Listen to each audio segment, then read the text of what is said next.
Hello everyone and welcome back to Monsters of the Mind. As always, I'm your host, Mr.G.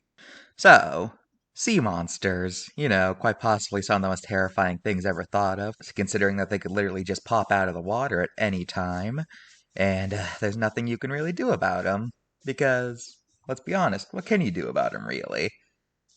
Where am I going with this? I don't know. Anyway, today we're talking about the giant sea serpent known as Leviathan. Leviathan means twisted one, and it was an individual. It was pretty evil, and it presumably lived in the Atlantic, and it comes from the Bible. Description-wise, it's either described as being either a giant sea serpent or a giant fish. Unfortunately, the Bible doesn't really tell us much about this thing. In fact, most mentions of it are in a context where it assumes the reader should already know what it is. All we get is that it's a giant sea creature, and according to some sources, it breathes fire.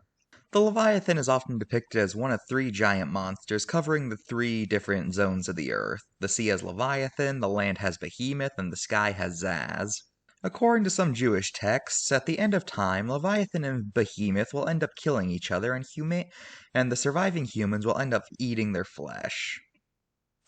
And according to other sources, there used to actually be two Leviathans, but one of them got killed by God so that they couldn't reproduce. Unfortunately, everything else is a mystery due to the weird context it was mentioned.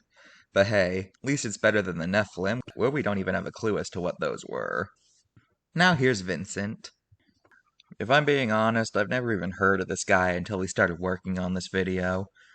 Although, come to think of it, I do remember that the Kraken has weird bite marks that look vaguely reptilian in origin. I just assumed they came from Jormungandr, but now that I think about it, they look a bit too small to be his, but they still look pretty massive. But since the Kraken never talks, I never got to ask where they came from. Weird. Now that we got that out of the way, let's look at the card. Now, this card is weird. Like I said, the Bible doesn't really tell us much about Leviathan, so it's pretty clear to me that they made up a lot of things on this card. The biggest example is that it claims that one time a knife was stuck in its throat, which led to the creation of stormy weather. But what are they referring to here exactly? Was this a text in either the Bible or any other religious text? Could somebody please enlighten me as to where this came from?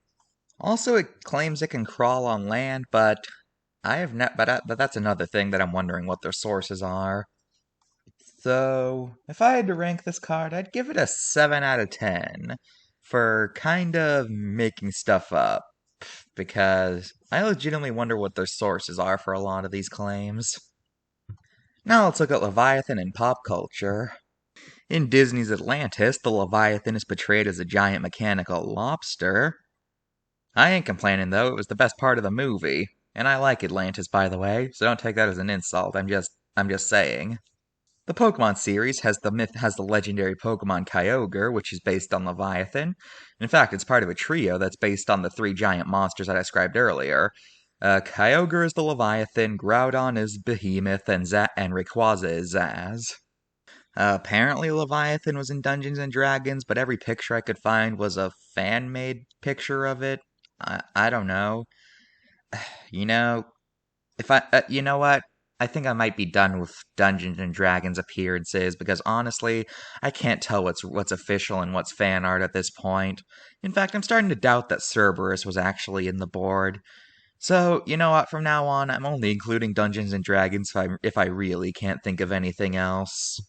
The Final Fantasy series has a summonable creature called Leviathan, which, considering the fact that it's a giant serpent related to the water, is pretty clearly based on the biblical monster. The video game Subnautica has a group of creatures called Leviathans. I guess they count. That's all for this episode of Monsters of the Mind. Does anyone else feel like they're being watched, and not like in a spiritual way? Mr.G, look out!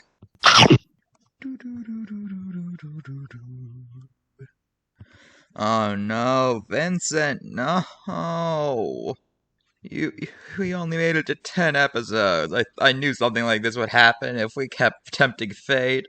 I never thought someone would die on my series. Well, except for that ostrich guy, but he was just a lame parody of that one guy anyway.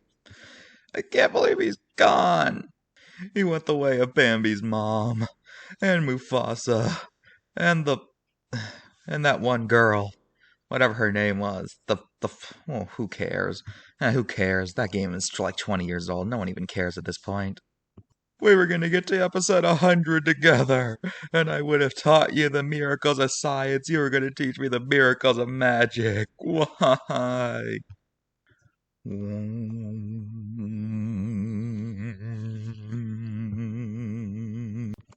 What the heck?